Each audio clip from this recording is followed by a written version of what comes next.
get started, I'm going to start with a little bit of a story.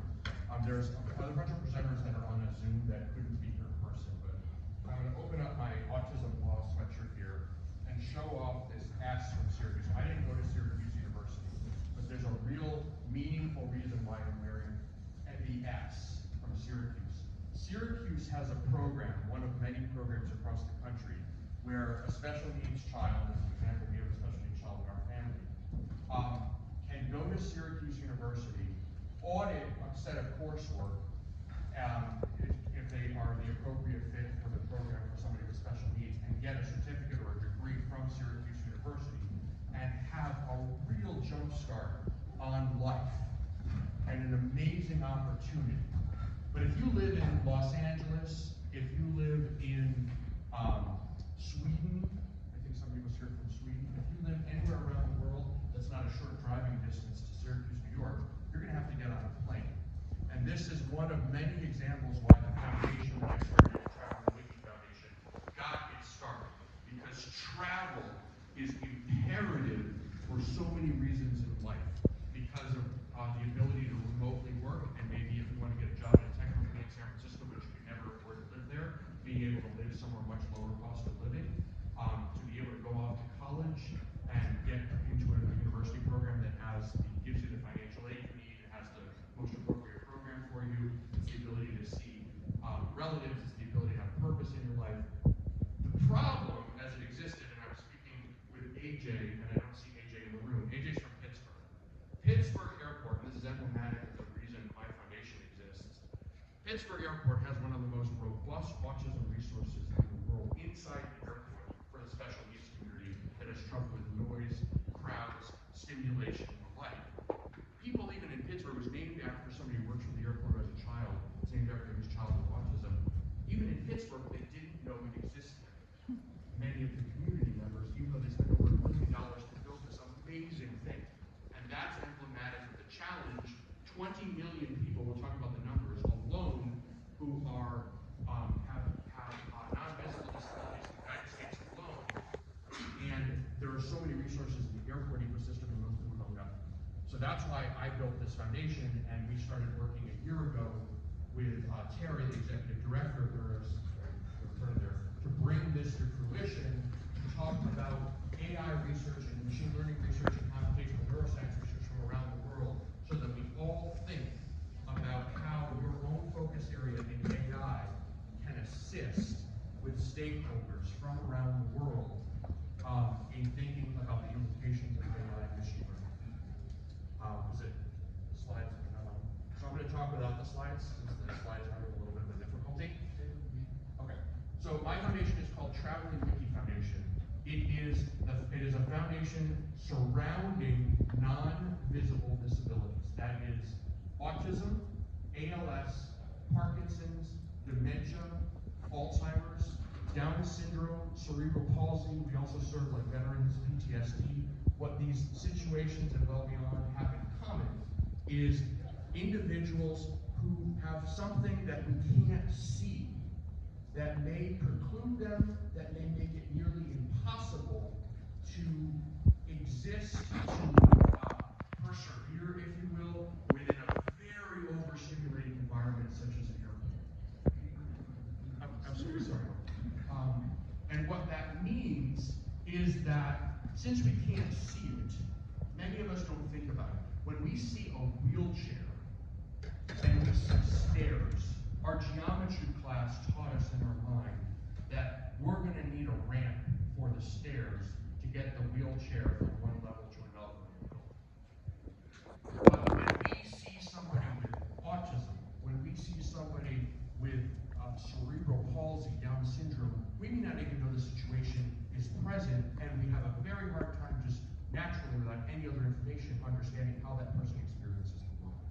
So I'm going to focus on this as we talk about all the research.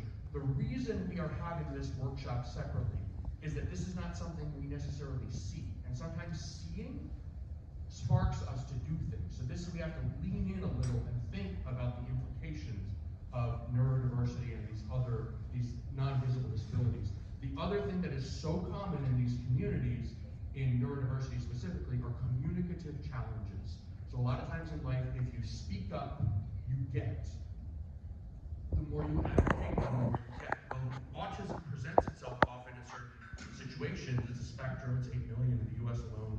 It's a wide variety of circumstances. But quite often, individuals are nonverbal or have social or communicative challenges. So it's not as though somebody with autism, all other things being equal, may be as likely to be able to advocate in front of strangers the way that somebody who represents the widget society of America, Europe, wherever, might be able to advocate. And so that's why, again, I'm especially passionate as the parent of a special needs child, as somebody who is so focused on this, for inspiring this community to think about the implications of research. I know there are some people in the back without chairs. Maybe, are there additional chairs anywhere or not? Do you know? Maybe sit up here? Okay, thank you. So I just want to make sure everyone's comfortable. Slides still not working? Okay, is it here?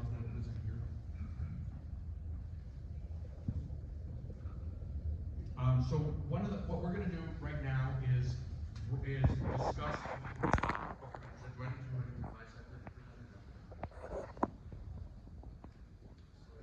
Alright, so it's not presenting, so I'm just going to narrate. We have 4 different presenters on research today, and I'm just going to narrate this orally. From 1220 to 1240, we have Dr. Murnix. So I went to visit Dr. Murnix at the University of Nebraska at Omaha. He is a board member at the Special Olympics. I want to direct your attention to this over here, the Special Olympics. This is an actual newsletter from the Special Olympics in one of the U.S. states. Is everyone familiar with the Special Olympics? It helps athletes with a variety of special needs have a tremendous purpose and compete in athletics. This is a profile on my nonprofit foundation, Traveling Wiki, and the work we are doing in documenting all these resources across the airport ecosystem and helping the athletes and their families travel. It's another use case for somebody wanting to play sports, needing to travel. Collegiate sports, or in this case Special Olympics, is access to the resources in airports. We have a board member from the Special Olympics who runs Monroe Meyer, which is at the University of Nebraska at Omaha, which is an extraordinary developmental disability institute. He will be presenting from 1220 to 1240 about his research. We have a researcher who has come in from the United Kingdom who works for the Amazon organization, and he will be discussing research that he'll be talking about his university connection as well with Plymouth. He will be discussing research associated with fMRI brain scan analysis and using ground truth that is a brain that where autism, the spectrum of autism is present, as to how we can apply machine learning to try to diagnose individuals, or at least get towards the point of diagnosing individuals based on brain scans using fMRI. I know there is a very relevant discussion that we'll also probably pursue about other mechanisms of diagnosing autism, which include like eye gaze and facial expressions and pointing eyes and that kind of thing. That's another conversation point. I think it's, again, this is trying to spark us to think about these issues. Lee Zhang is presenting as from Princeton University. So Lee will be presenting. So I met Lee at WIST. WIST is a conference associated with user interface and human-computer interaction, and it's an extraordinary conference this year. It was in Pittsburgh near Carnegie Mellon. He is presenting research on virtual reality and deployment of AI and virtual reality in terms of engagement. If you can't get to Monroe Meyer in Omaha to experience it, by the way, anyone sitting in the back, there is a whole row of seats in case you want to sit. You're welcome to sit wherever you want. There's a whole row of seats that are unoccupied up here. Monroe Meyer has amazing things like a mock apartment, so you can practice, somebody with special needs can practice independent living skills. We can use virtual reality and all sorts of technology so people who can't get to Omaha, Nebraska can do those kinds of things. And so we'll be talking about that. And finally, we have Mark Reimers. So Mark Reimers is an extraordinary researcher out of Michigan State University. I met Mark Reimers through Mohammed Hassemi, who I first met at MIT years ago, who now teaches at Michigan State University. Mark Reimers runs and has an amazing practice of research. And the thing Mark is going to do today is talk to us about what comes next. What might we do? The overarching goal for this is what are, as we think as a research community, what can AI do today that we have not yet deployed in special needs, in neurodiversity. And what can AI not yet do that would be really helpful for this community? Because the goal for this is a little different than maybe some of the other workshops. I can't speak for them. My goal in this is not necessarily that you walk out of here being an expert in Mark Reimer's research, although that would be great. It's that you think about how can your research help many of these stakeholders that may not be as vocal because of how special needs present itself, but it's critical that we as a research community think about their needs and how to help those individuals live their best possible lives. So that's the goal for this. It's not necessarily become experts in the research presented today. It's about using that as a springboard so that you all think about these communities when engaging with your research. So I have a slide here, you can't see it. How many people know somebody who is disabled? Just raise your hand if you know anybody who is disabled. That's most of the room. The World Bank says at the global population scale, it's 15% of the population. Within the United States, there's something called the ADA, which is a set of laws that helps the disabled community. Those that wrote that, there's a policy stakeholder organization in Iowa led by the senator who wrote the ADA. He estimates that 25% of the U.S. population alone is disabled. So that's 85 million people. So that is not just 100, 200, 1,000, a million. This is an enormous population. When we narrow it down to the non-visible disability community, and we talk here about autism, ALS, Parkinson's, dementia, Alzheimer's, it's also Down syndrome, cerebral palsy, PTSD. It's easily 20, this is 20 million, the total is 80 million. It's an enormous number in the United States alone. Because this is a global circumstance, our foundation, when we document resources for the travel ecosystem, now works in 11 languages. So we offer, and we're adding a 12.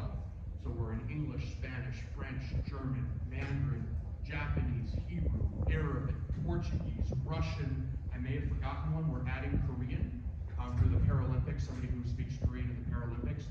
Our foundation accepts, we have a contract with the U.S. government.